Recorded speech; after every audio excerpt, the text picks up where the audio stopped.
Ganja disimpan di semak belukar.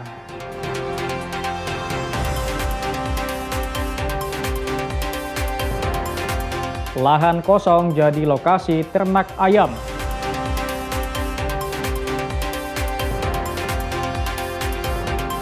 Seragam gratis siswa baru.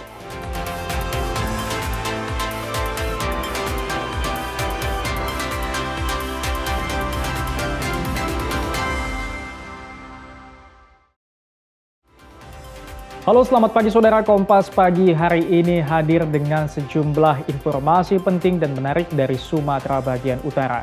Selain 3 sorotan tadi, sejumlah informasi lainnya akan kami sajikan dalam Kompas Pagi. Bersama saya Emir Syapurba, inilah Kompas Pagi, selengkapnya di Kompas TV, independen, terpercaya.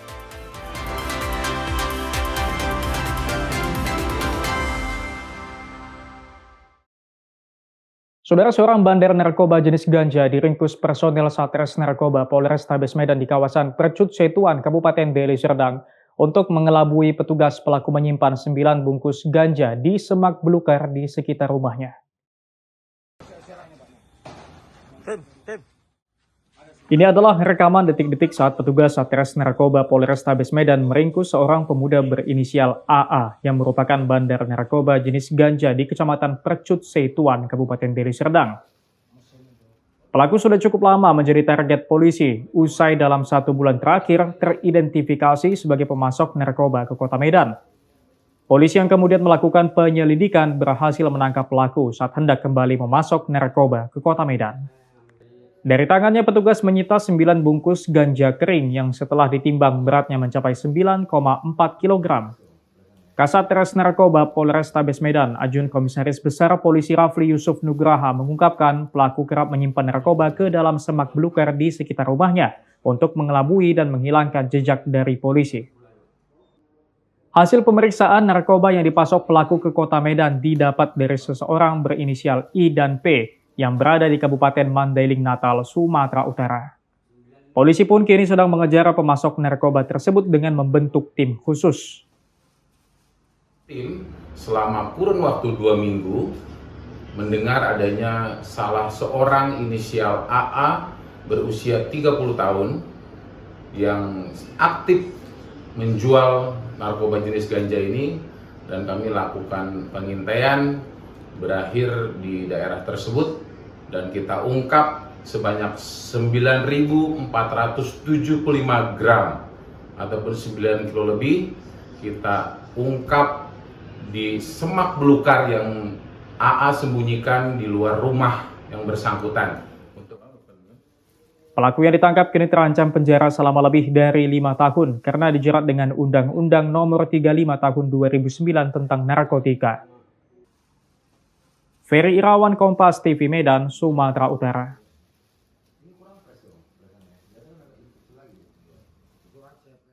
Saudara, jeruji besi tak membuat seorang residivis di Kota Pekanbaru jera. Kecanduan narkoba membuatnya terpaksa kembali melakukan kejahatan.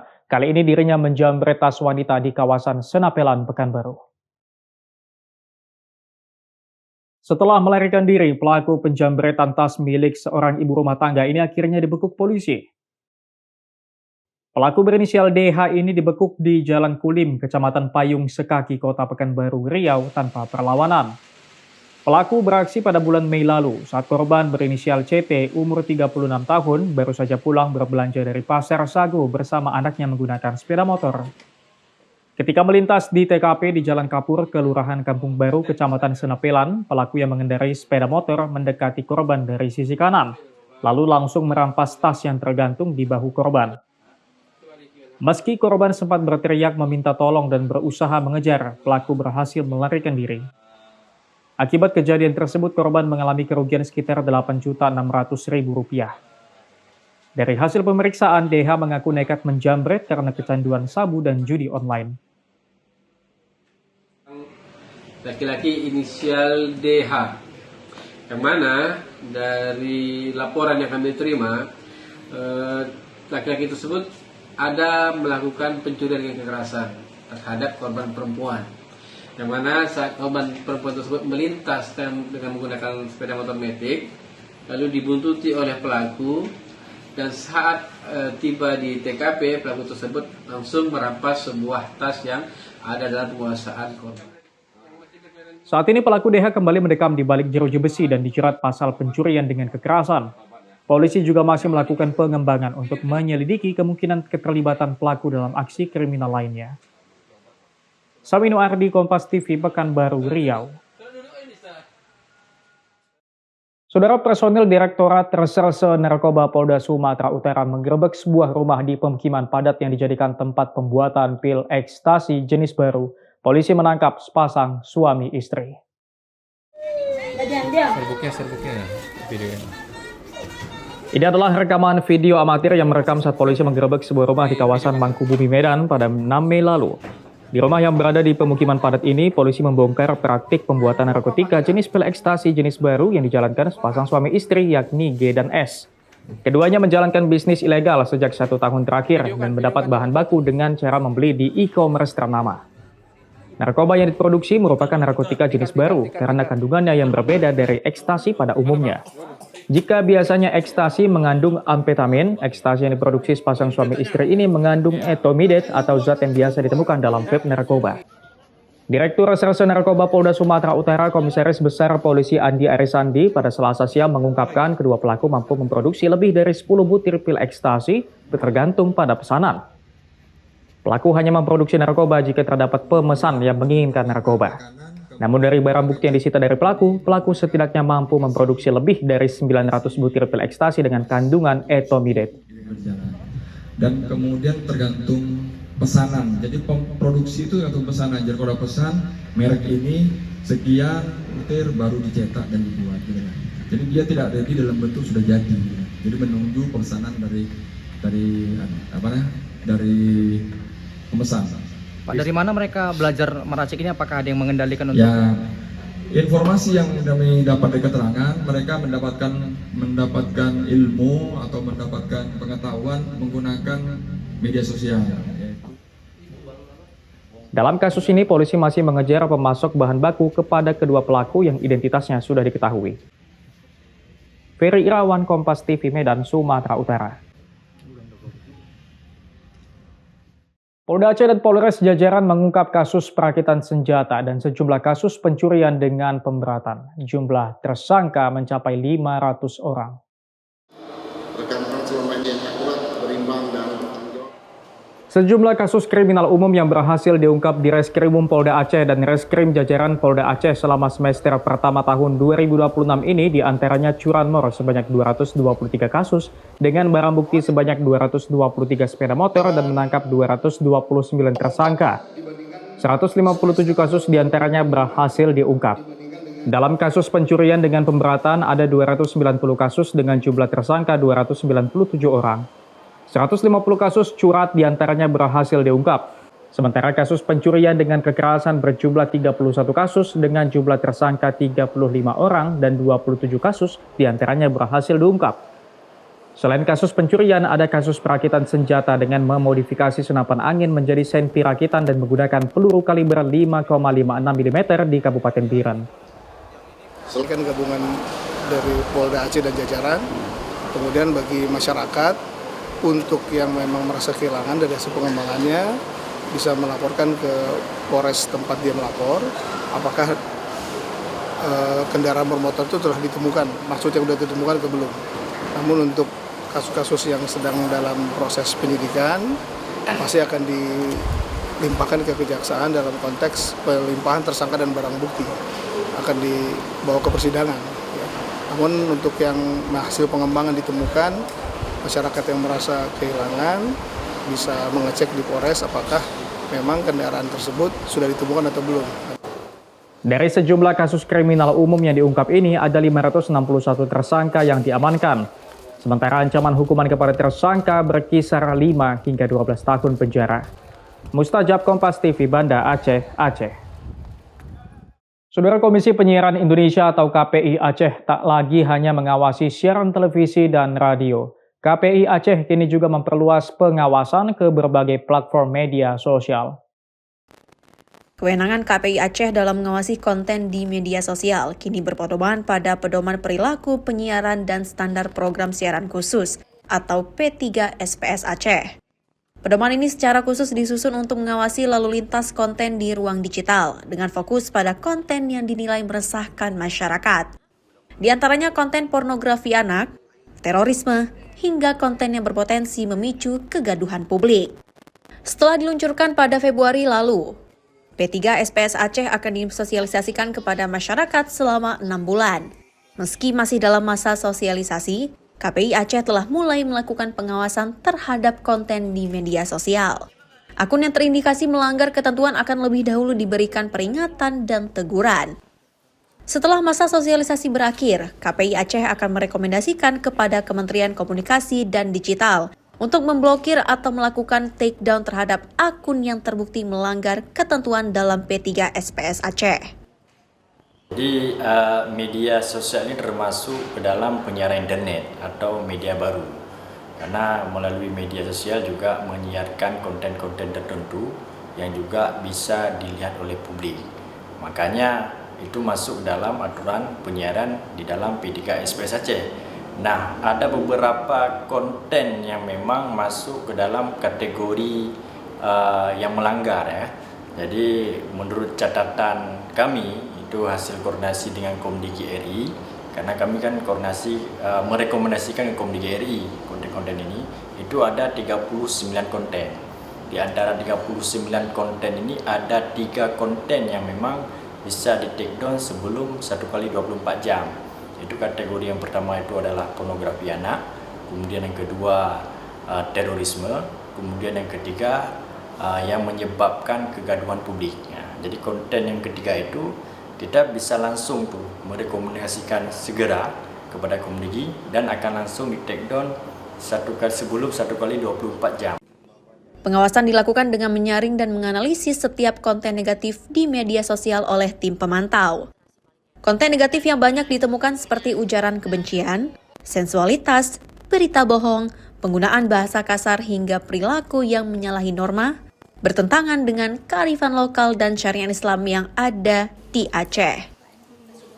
Mendokumentasikan konten tersebut, kemudian melakukan verifikasi dan menganalisis. Kemudian kami laporkan ke dalam laporan kami, lalu ditindaklanjut lagi oleh atasan untuk dianalisis apakah konten ini perlu untuk dilaporkan atau tidak. Baik itu diksi yang disampaikan ataupun perbuatan atau di dalam video itu dia sedang apa gitu. Kemudian memenuhi unsur-unsur yang apapun itu yang bisa menyalahkan P3 SPS, Pak. Contohnya seperti apa? Contohnya seperti salah satunya berbicara kasar, Pak. Jadi jika ada konten yang isinya itu marah-marah dan menimbulkan kegaduhan, bahkan dapat menimbulkan konflik. Jadi itu kan sudah sangat menyalahi ya. Apalagi dia bisa membuat pertengkaran di media sosial, itu kan sangat krusial di zaman seperti ini. Pedoman P3 SPS Aceh diterapkan secara spesifik untuk mengawasi berbagai platform media sosial untuk mencegah konten-konten negatif bagi masyarakat. KPI Aceh juga meminta masyarakat untuk melaporkan konten-konten yang dianggap meresahkan kepada KPI Aceh agar ditindaklanjuti. Mustajab, Kompas TV, Banda Aceh. Personel kepolisian ternak ayam petelur, saksikan usai jeda.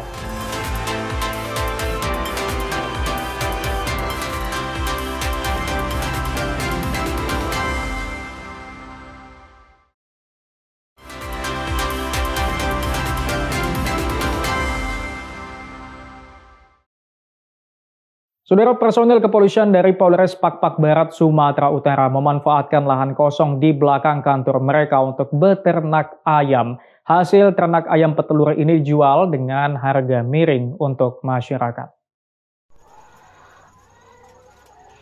Itulah suasana peternakan ayam petelur yang didirikan Polres Pak-Pak Barat, Sumatera Utara di lahan kosong seluas 20 x 6 meter. Di sini personel Polri beternak ayam petelur sebanyak 320 ekor. Saat hari ulang tahun Polri ke-80 tahun ini, mereka dapat memanen cukup banyak telur. Hasil telur ayam ini akan dijual pada masyarakat dengan harga miring lewat pasar murah. Pengumpulan telur ayam ini langsung dipimpin Kapolres Pak-Pak Barat AKBP Muhammad Agustiawan. Menurutnya program ini merupakan bentuk pemanfaatan wilayah yang terbengkalai menjadi bermanfaat baik untuk personel maupun untuk masyarakat Pak-Pak Barat. Jadi, pada hari ini kami mengeluarkan program penjualan telur murah kepada masyarakat di seputaran wilayah Polres Papua Barat. Jadi kegiatan ini kami inisiasi dimulainya pembuatan atau pembangunan kandang ayam petelur itu di bulan Maret. Kemudian kita penuhi kebutuhan makannya sampai dengan pada bulan Mei atau awal Juni sudah mulai bertelur. Dari hasil telur ini, salah satunya kami juga ikut mendukung program Astacita Bapak Presiden dalam mendukung ketahanan pangan di bidang peternakan, khususnya telur. Saat ini hasil petelur selain dimanfaatkan untuk program MBG juga dijual ke masyarakat dengan harga yang rendah dan terjangkau. Peternakan ayam petelur ini adalah langkah Polri dalam membantu dan mendukung nawacita Presiden dalam swasembada pangan.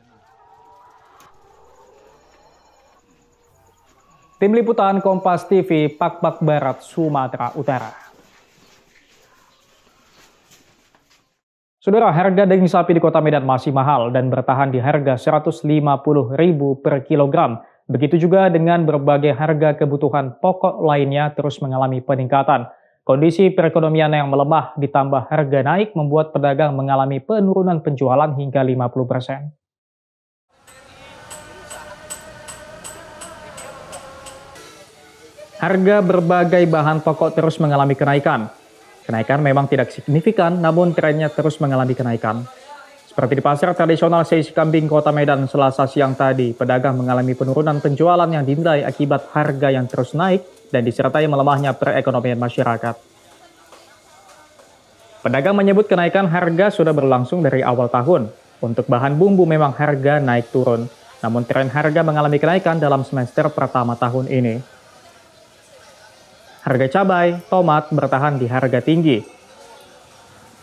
Harga bawang merah yang mengalami penurunan. Pedagang MN Sagala bilang penurunan penjualan yang dialaminya hingga 50%. Mulai Januari itu. Januari. Mulai Januari itu mulai semua. Udah jarang orang beli 1,5 kilo cabai. Seperempat, 1 on bahkan. Harga beras juga terus mengalami kenaikan. Untuk beras premium dijual di harga Rp16.500 per kilogram. Minyak kita yang sebelumnya sempat langka, kini kondisinya sudah lancar dan dijual dengan harga sesuai HET. Minyak curah dijual dengan harga Rp20.000 per kilogram. Harga daging ayam berkisar di harga Rp30.000 per kilogram. Daging sapi masih bertahan di harga tertinggi pada harga Rp150.000 per kilogram. Dugaan harga daging naik akibat beroperasinya SPPG di tepis pedagang.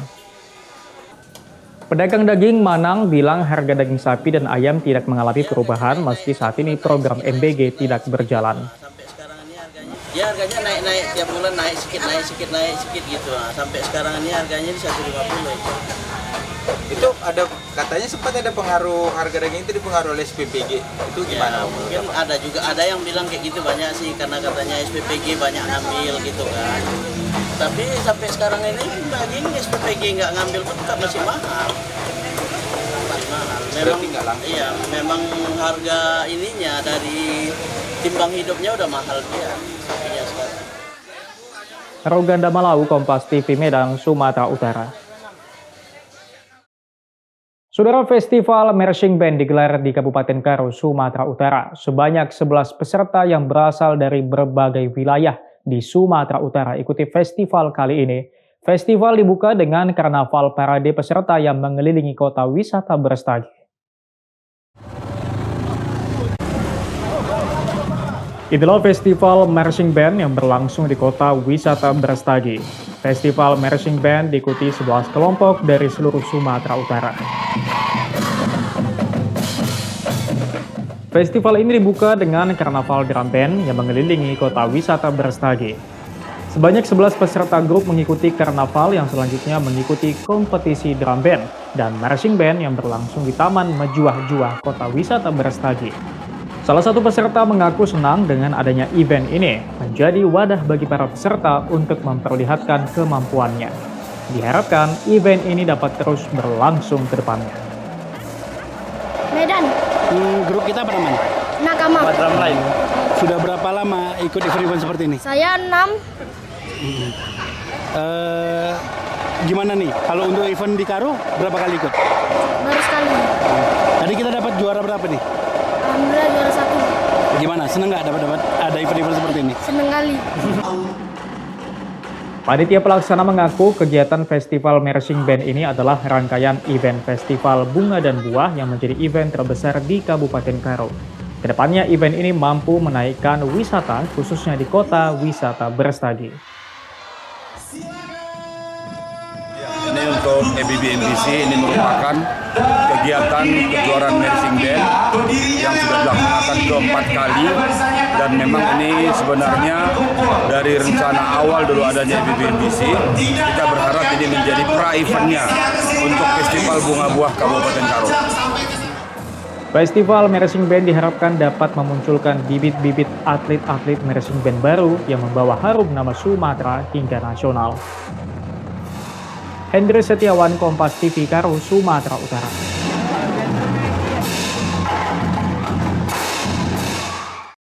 Saudara, tingginya inflasi menyebabkan perekonomian masyarakat lemah. Di Karo, Sumatera Utara, saudara pemilik warung kopi hingga supir angkutan kota merasakan penurunan omset hingga 50%. Inilah suasana terminal antar desa yang berada di kota Kabanjahe, Kabupaten Karo, Sumatera Utara. Terlihat terminal angkutan pedesaan yang seharusnya ramai dengan masyarakat yang beraktivitas kini terlihat sepi. Terlihat parkiran mobil angkutan kota berjejer masih menunggu penumpang. Bukan hanya terminal yang terlihat sepi dari pengunjung, beberapa warung kopi yang terlihat berjualan di pinggiran terminal juga terlihat sepi. Salah satu pedagang kedai kopi mengaku sepinya jualan ini telah terjadi beberapa bulan terakhir dan penurunan pengunjung menurun hingga 50%, dampak ekonomi melemah dan tingginya harga pokok. Kurang lebih 2 bulan terakhir ini. Ya. Anjloknya kira-kira berapa persen yang kita rasakan? Ya, lebih kurang 50%. Yang biasanya pagi-pagi seperti ini pengunjung-pengunjung ya di kedai kita ini lumayan lah. Tapi saat ini karena anjloknya itu udah tidak ada apa. Jam-jam sekarang biasanya rame, tapi sekarang 50% itu pasti nggak ada lagi pengunjung seperti dulu. Dampak ekonomi juga dirasakan oleh supir-supir angkutan umum desa. Para supir mengeluh dampak turunnya ekonomi mengakibatkan sepinya penumpang. Bukan hanya itu, langkanya BBM subsidi memperparah para supir yang kesulitan mencari penumpang di tengah turunnya ekonomi. Ya, kita berharap untuk pemerintah, ya khususnya kita di bagian pengusaha armada, otomatis kalau bisa dibantulah masalah BBM. Supaya jangan langka, ekonomi bisa stabil, jadi armada kita untuk angkutan desa lancar jalan terus. Jadi ini semenjak ekonomi turun, karena wadah kita bisa dibilang setengahnya udah kurang jalan. Para pedagang dan supir berharap pemerintah dapat memberikan solusi akibat melemahnya ekonomi di Indonesia, khususnya di Kabupaten Karo. Hendri Setiawan, Kompas TV, Karo, Sumatera Utara. Saudara, petugas Direktorat Reserse Narkoba Polda Sumatera Utara bersama Bea dan Cukai menyergap satu sampan nelayan di perairan Asahan. Nelayan tersebut terdeteksi membawa 10 kg sabu dari Malaysia. Video yang direkam pada 1 Juni ini memperlihatkan detik-detik petugas Direktorat Reserse Narkoba Polda Sumatera Utara dan Bea Cukai menghentikan pelayaran sebuah sampan penangkap ikan yang berlayar dari perairan Malaysia menuju perairan Indonesia, kawasan Kabupaten Asahan, Sumatera Utara. Sampan yang diawaki satu orang warga negara Indonesia ini dihentikan lantaran terdeteksi membawa 10 kg narkotika jenis sabu. Saat diperiksa, pelaku sempat berkilah membawa narkoba. Namun usai polisi memeriksa alat penangkap ikan di sampan, polisi menemukan 10 bungkus sabu yang diselipkan ke dalam jaring ikan. Direktur Reserse Narkoba Polda Sumatera Utara, Komisaris Besar Polisi Andi Arisandi bilang pelaku merupakan bagian dari sindikat narkoba jaringan Malaysia. Pelaku menjemput langsung narkoba dari Malaysia dan kemudian membawanya ke Indonesia melalui perairan Asahan. Setibanya di daratan, pelaku nantinya akan menyerahkan narkoba kepada seseorang sesuai arahan pengendali pelaku yang diketahui berada di Malaysia. TKP-nya adalah di tengah laut perbatasan antara Malaysia dengan Indonesia, tepatnya di perairan Asahan. Di sana anggota kita mendapatkan informasi bahwa ada sebuah sampan atau kalok yang membawa narkotika jenis sabu. Informasinya yang bersangkutan yaitu baru mengambil barang dari warga Malaysia di perbatasan. Dari informasi itu kemudian tim dari direktorat, kemudian dibantu oleh dari teman-teman Bea Cukai, kemudian dibantu juga dengan anggota Polres Tanjung Balai, juga bersama-sama patroli menuju ke titik lokasi yang diinformasikan. Dalam kasus ini, pelaku kini terancam penjara selama lebih dari 5 tahun atau maksimal dapat dihukum dengan hukuman mati karena dijerat dengan undang-undang tentang narkotika. Ferry Irawan, Kompas TV, Asahan, Sumatera Utara. Siswa di Kota Pekanbaru dapat seragam gratis, saksikan usai jeda.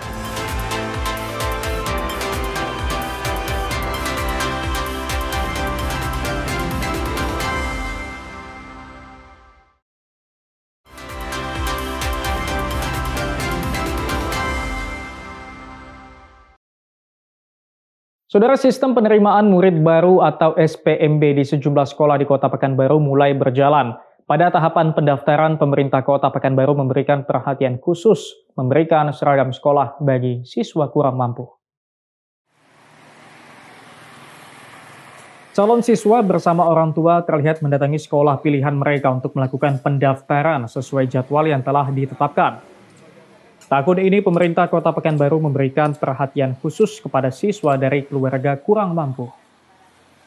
Wali Kota Pekanbaru Agung Nugroho menyatakan pemerintah kota atau Pemko Pekanbaru telah menyiapkan anggaran untuk membantu kebutuhan seragam sekolah bagi siswa yang memenuhi kriteria. Proses pendataan bagi siswa kurang mampu tidak lagi mengandalkan data administrasi. Wali murid cukup menyampaikan kondisi ekonominya saat mendaftarkan anak ke sekolah. Selanjutnya, petugas akan melakukan verifikasi langsung ke rumah untuk memastikan siswa tersebut layak untuk mendapatkan bantuan seragam sekolah gratis. Melalui program ini, pemerintah Kota Pekanbaru akan menanggung 5 setel seragam sekolah, sekaligus perlengkapan alat tulis bagi siswa dari keluarga kurang mampu. Nanti akan dicek, tidak lagi pakai data, tapi dicek ke rumahnya, betul misalnya di rumah itu betul itu rumahnya sendiri. Tapi dia nggak kerja, atau suaminya juga pengangguran, atau istrinya suaminya sudah meninggal, atau cerai, atau berbagai macam masalah. Tapi intinya warga ini tidak mampu untuk membeli baju. Itu 5 set, betul Pak Kadis ya? 5 set, 5-5-nya kita tanggung beserta juga perangkat alat sekolahnya. Kebijakan tersebut diharapkan dapat meringankan beban orang tua dalam memenuhi kebutuhan sekolah anak, sekaligus memastikan seluruh anak mendapatkan kesempatan yang sama untuk mengakses pendidikan. Tim Liputan Kompas TV. Saudara, peringati Hari Krida Pertanian Kabupaten Karo, pemerintah perkenalkan kualitas hasil bumi dan peternakan di wilayah Kabupaten Karo. 2026. Terima kasih. Berikan penghargaan kepada para petani dan peternak di wilayah Kabupaten Karo. Dinas Pertanian dan Peternakan Kabupaten Karo adakan Hari Krida Pertanian di Kota Kabanjahe. Dalam peringatan Hari Krida ini, pemerintah Kabupaten Karo memperkenalkan hasil bumi dan kualitas pertanian yang dapat bersaing di dalam maupun di luar negeri. Berbagai hasil bumi dari seluruh petani di Karo diperlihatkan, mulai dari hasil buah dan sayur hingga bibit berkualitas. Bukan hanya itu, peternakan hingga hewan peliharaan juga dipajang untuk mengedukasi masyarakat pentingnya peduli akan hewan peliharaan dan unggulnya hasil ternak oleh petani lokal. Kegiatan Hari Krida berlangsung 1 hari mulai dari pagi hingga malam hari. Karena 80% masyarakat Karo hidup dari pertanian. Nah, jadi kalaupun yang lain tidak merayakan, sangatlah wajar dan rasional kalau Kabupaten Karo harus merayakannya. Itulah alasan yang rasional. Salah satu peserta peternakan domba mengaku senang dengan adanya kegiatan ini, dapat memperkenalkan hasil ternaknya untuk dilihat dan dapat menambah nilai jual bagi para peternak. Sering diadakannya event-event seperti ini ya terutama meningkatkan kualitas domba lokal di Sumatera Utara. 150.000, mari Pak, meningkatkan harga pasar domba-domba lokal di Sumatera Utara. Diharapkan dengan adanya penghargaan bagi petani dari pemerintah dengan adanya pelaksanaan Hari Kerida Pertanian ini mampu mendongkrak semangat petani untuk memberikan yang terbaik bagi tanamannya. Hendri Setiawan, Kompas TV, Karo, Sumatera Utara. Saudara, wisata alam masih menjadi pilihan masyarakat untuk mengisi waktu libur bersama keluarga. Di Kabupaten Kampar Riau, saudara, Taman Wisata Alam Buluh Cina menawarkan suasana asri dengan hutan yang rindang, danau yang indah, hingga kesempatan berinteraksi dengan gajah jinak binaan Balai Besar Konservasi Sumber Daya Alam Provinsi Riau. Taman Wisata Alam Buluh Cina yang berada di Kecamatan Siak Hulu, Kabupaten Kampar Riau menjadi salah satu destinasi rekreasi alam yang digemari masyarakat. Kawasan wisata ini menyuguhkan pemandangan hutan yang dipenuhi pepohonan besar dan rindang, udara yang sejuk serta keindahan danau-danau di sekitarnya menjadikan lokasi ini nyaman dikunjungi bersama keluarga maupun pasangan. Daya tarik lainnya adalah kehadiran satu keluarga gajah jinak binaan Balai Besar Konservasi Sumber Daya Alam Provinsi Riau. Terdapat 3 ekor gajah, yaitu 2 gajah dewasa dan 1 anakan gajah betina berusia 2 tahun. Banyak pengunjung datang dari berbagai daerah, termasuk dari Pekanbaru dengan waktu perjalanan sekitar 40 menit. Mereka memanfaatkan momen ini untuk berfoto dengan latar belakang gajah jinak. Mahot yang selalu mendampingi gajah turut mengarahkan satwa tersebut untuk menampilkan atraksi termasuk menyemburkan air ke arah pengunjung yang disambut antusias oleh wisatawan. Untuk menikmati keindahan Taman Wisata Alam Buluh Cina, pengunjung hanya dikenakan tiket masuk Rp10.000 pada hari biasa dan Rp15.000 saat akhir pekan. Pengunjung juga dapat memberikan makanan berupa buah kepada gajah sehingga menambah pengalaman berwisata menjadi lebih berkesan. Kebetulan hari ini lagi libur kerja, jadi ada kepikiran buat lihat gajah ini udah yang kedua kalinya. Kalau yang pertama kemarin pas lagi sempat viral-viralnya, dan ini yang kedua kali.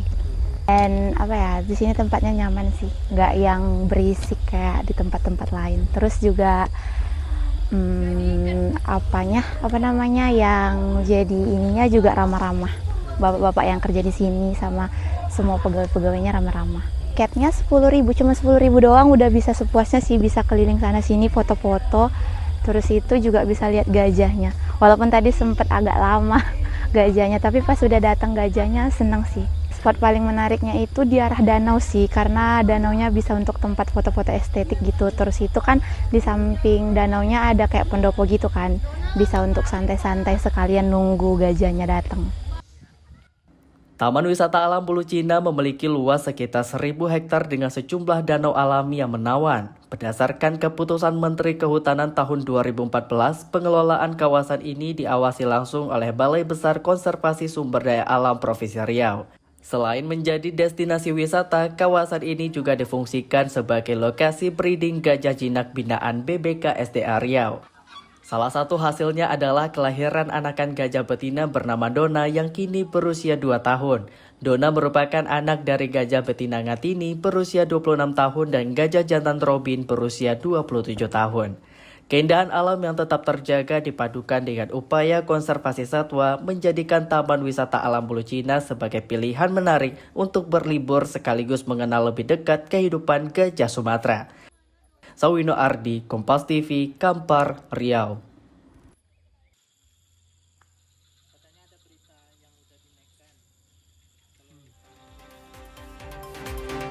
Penggerebekan ganja di Semak Belukar, saksikan usai jeda.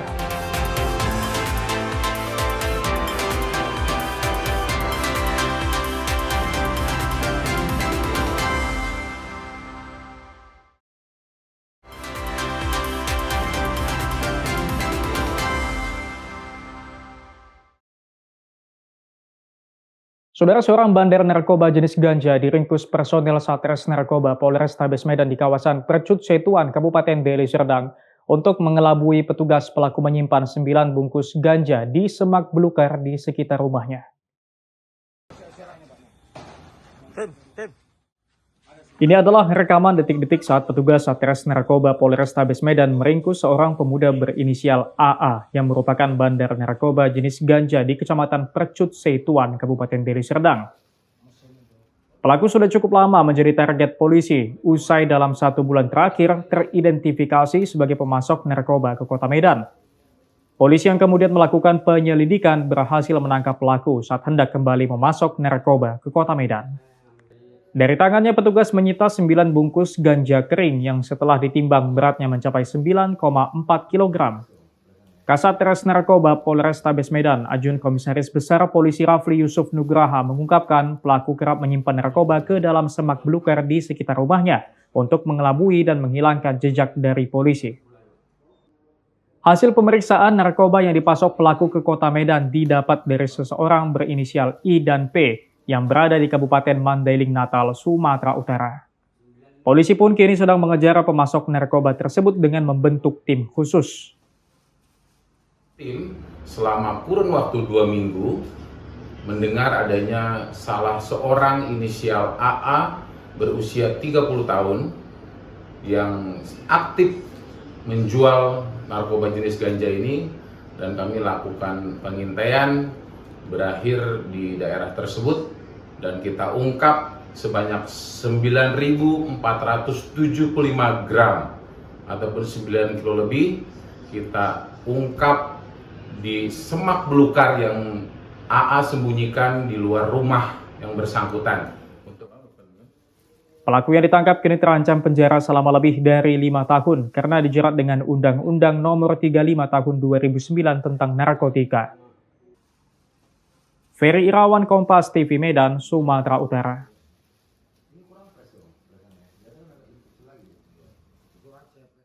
Saudara, jeruji besi tak membuat seorang residivis di Kota Pekanbaru jera. Kecanduan narkoba membuatnya terpaksa kembali melakukan kejahatan. Kali ini dirinya menjamret tas wanita di kawasan Senapelan, Pekanbaru. Setelah melarikan diri, pelaku penjambretan tas milik seorang ibu rumah tangga ini akhirnya dibekuk polisi. Pelaku berinisial DH ini dibekuk di Jalan Kulim, Kecamatan Payung Sekaki, Kota Pekanbaru, Riau tanpa perlawanan. Pelaku beraksi pada bulan Mei lalu saat korban berinisial CT umur 36 tahun baru saja pulang berbelanja dari Pasar Sagu bersama anaknya menggunakan sepeda motor. Ketika melintas di TKP di Jalan Kapur, Kelurahan Kampung Baru, Kecamatan Senapelan, pelaku yang mengendarai sepeda motor mendekati korban dari sisi kanan, lalu langsung merampas tas yang tergantung di bahu korban. Meski korban sempat berteriak meminta tolong dan berusaha mengejar, pelaku berhasil melarikan diri. Akibat kejadian tersebut, korban mengalami kerugian sekitar Rp8.600.000. Dari hasil pemeriksaan, DH mengaku nekat menjambret karena kecanduan sabu dan judi online. Laki-laki inisial DH, yang mana dari laporan yang kami terima, laki-laki tersebut ada melakukan pencurian dengan kekerasan terhadap korban perempuan, yang mana saat korban perempuan tersebut melintas dengan menggunakan sepeda motor metik, lalu dibuntuti oleh pelaku, dan saat tiba di TKP, pelaku tersebut langsung merampas sebuah tas yang ada dalam penguasaan korban. Saat ini pelaku DH kembali mendekam di balik jeruji besi dan dijerat pasal pencurian dengan kekerasan. Polisi juga masih melakukan pengembangan untuk menyelidiki kemungkinan keterlibatan pelaku dalam aksi kriminal lainnya. Saminu Ardi, Kompas TV, Pekanbaru, Riau. Saudara, personil Direktorat Reserse Narkoba Polda Sumatera Utara menggerebek sebuah rumah di pemukiman padat yang dijadikan tempat pembuatan pil ekstasi jenis baru. Polisi menangkap sepasang suami istri. Serbuknya videonya. Ini adalah rekaman video amatir yang merekam saat polisi menggerebek sebuah rumah di kawasan Mangkubumi, Medan pada 6 Mei lalu. Di rumah yang berada di pemukiman padat ini, polisi membongkar praktik pembuatan narkotika jenis pil ekstasi jenis baru yang dijalankan sepasang suami istri yakni G dan S. Keduanya menjalankan bisnis ilegal sejak 1 tahun terakhir dan mendapat bahan baku dengan cara membeli di e-commerce ternama. Narkoba yang diproduksi merupakan narkotika jenis baru karena kandungannya yang berbeda dari ekstasi pada umumnya. Jika biasanya ekstasi mengandung amfetamin, ekstasi yang diproduksi sepasang suami istri ini mengandung etomidate atau zat yang biasa ditemukan dalam vape narkoba. Direktur Reserse Narkoba Polda Sumatera Utara Komisaris Besar Polisi Andi Arisandi pada Selasa siang mengungkapkan kedua pelaku mampu memproduksi lebih dari 10 butir pil ekstasi tergantung pada pesanan. Pelaku hanya memproduksi narkoba jika terdapat pemesan yang menginginkan narkoba. Namun dari barang bukti yang disita dari pelaku setidaknya mampu memproduksi lebih dari 900 butir pil ekstasi dengan kandungan etomidate. Dan kemudian tergantung pesanan. Jadi produksi itu tergantung pesanan. Jadi kalau pesan merek ini sekian butir baru dicetak dan dibuat. Gitu kan. Jadi dia tidak ready dalam bentuk sudah jadi. Gitu. Jadi menunggu pesanan dari pemesan. Pak, dari mana mereka belajar meracik ini? Apakah ada yang mengendalikan untuk? Ya, informasi yang kami dapat dari keterangan, mereka mendapatkan ilmu atau mendapatkan pengetahuan menggunakan media sosial. Dalam kasus ini, polisi masih mengejar pemasok bahan baku kepada kedua pelaku yang identitasnya sudah diketahui. Ferry Irawan, Kompas TV, Medan, Sumatera Utara. Polda Aceh dan Polres jajaran mengungkap kasus perakitan senjata dan sejumlah kasus pencurian dengan pemberatan. Jumlah tersangka mencapai 500 orang. Rekan-rekan selama ini yang akurat, berimbang, dan sejumlah kasus kriminal umum yang berhasil diungkap di Reskrimum Polda Aceh dan Reskrim jajaran Polda Aceh selama semester pertama tahun 2026 ini diantaranya curanmor sebanyak 223 kasus dengan barang bukti sebanyak 223 sepeda motor dan menangkap 229 tersangka. 157 kasus diantaranya berhasil diungkap. Dalam kasus pencurian dengan pemberatan ada 290 kasus dengan jumlah tersangka 297 orang. 150 kasus curat diantaranya berhasil diungkap. Sementara kasus pencurian dengan kekerasan berjumlah 31 kasus dengan jumlah tersangka 35 orang dan 27 kasus diantaranya berhasil diungkap. Selain kasus pencurian, ada kasus perakitan senjata dengan memodifikasi senapan angin menjadi senpi rakitan dan menggunakan peluru kaliber 5,56 mm di Kabupaten Biren. Selain gabungan dari Polda Aceh dan jajaran, kemudian bagi masyarakat, untuk yang memang merasa kehilangan dari hasil pengembangannya bisa melaporkan ke Polres tempat dia melapor apakah kendaraan bermotor itu telah ditemukan, maksudnya sudah ditemukan atau belum. Namun untuk kasus-kasus yang sedang dalam proses penyidikan masih akan dilimpahkan ke kejaksaan dalam konteks pelimpahan tersangka dan barang bukti akan dibawa ke persidangan.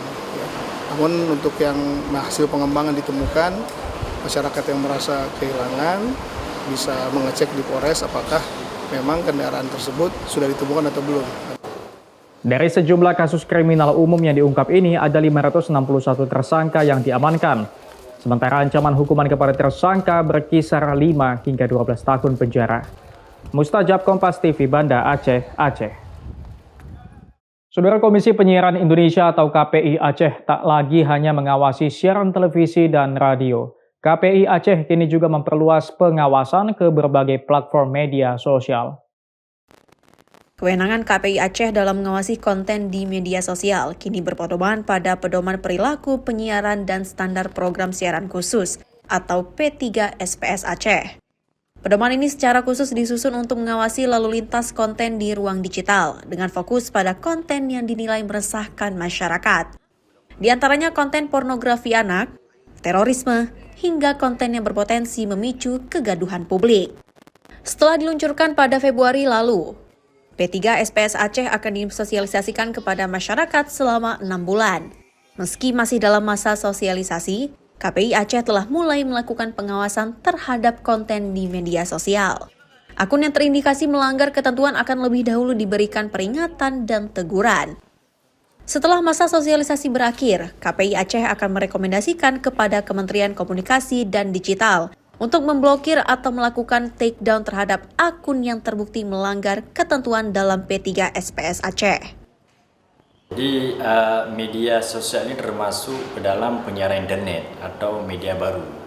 Karena melalui media sosial juga menyiarkan konten-konten tertentu yang juga bisa dilihat oleh publik. Makanya itu masuk dalam aturan penyiaran di dalam P3 SPS Aceh. Nah, ada beberapa konten yang memang masuk ke dalam kategori yang melanggar ya.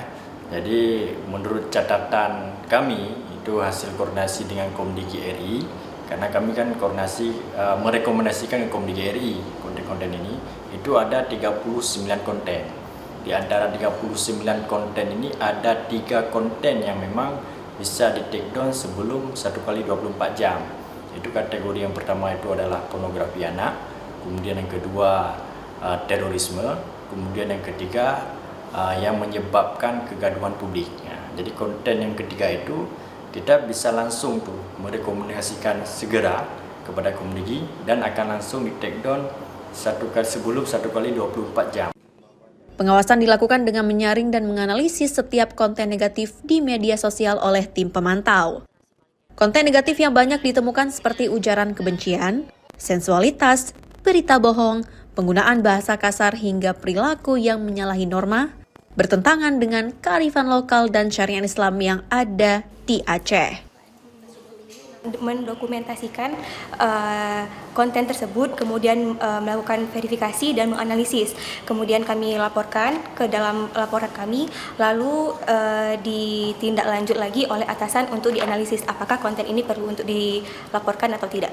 Baik itu diksi yang disampaikan ataupun perbuatan atau di dalam video itu dia sedang apa gitu. Kemudian memenuhi unsur-unsur yang apapun itu yang bisa menyalahkan P3 SPS, Pak. Contohnya seperti apa? Contohnya seperti salah satunya berbicara kasar, Pak. Jadi jika ada konten yang isinya itu marah-marah dan menimbulkan kegaduhan, bahkan dapat menimbulkan konflik. Jadi itu kan sudah sangat menyalahi ya. Apalagi dia bisa membuat pertengkaran di media sosial, itu kan sangat krusial di zaman seperti ini. Pedoman P3 SPS Aceh diterapkan secara spesifik untuk mengawasi berbagai platform media sosial untuk mencegah konten-konten negatif bagi masyarakat. KPI Aceh juga meminta masyarakat untuk melaporkan konten-konten yang dianggap meresahkan kepada KPI Aceh agar ditindaklanjuti. Mustajab, Kompas TV, Banda Aceh. Sampai di sini Kompas Pagi hari ini. Anda bisa menyimak video tayangan kami di kompas.tv atau menyaksikan siaran langsung via streaming di kompas.tv/live. Kami undur diri, tetap saksikan rangkaian program berita hanya di Kompas TV, independen, terpercaya.